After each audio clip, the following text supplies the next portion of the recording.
member from Kitchener-Waterloo. Thank you very much, Mr. Speaker. My question is to the Premier. When the TTC is properly funded, it actually works. I don't know if you've been on a streetcar or a subway lately, but they are very overcrowded. When the provincial government funded 50% of TTC's net operating costs, it was the envy of the world. But the Conservative government cut this funding in 1998, and in fact today, the TTC is the least funded major transit agency in North America, and as a result, transit service keeps getting worse while fares keep getting higher. The Liberal government has had 15 years to reverse these Conservative cuts. Why have you not done so? Thank you, Premier. Mr. Speaker, I think I first went on the subway in 1958, so I've been on the subway for many, many years, have ridden the subway, and I know what a terrific and important service it is. Mr. Speaker, unfortunately in this province, if we had built transit every year since 47, 49, when the subway was first opened, Mr. Speaker, we'd be in a very different position.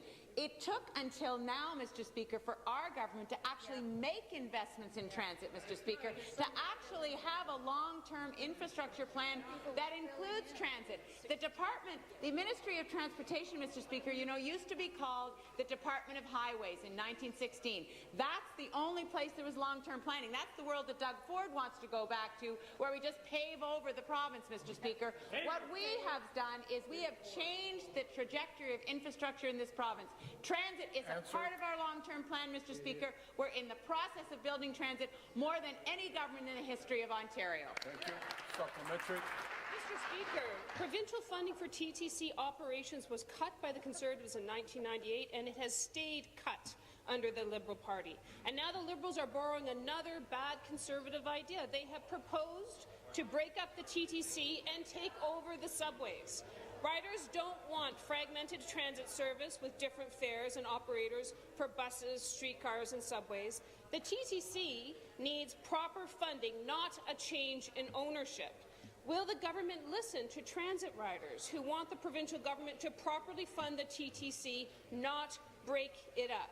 And will the government restore the province's 50% funding for municipal transit operations like the NDP has committed to? Because it's not 1958 anymore, Premier. Thank you.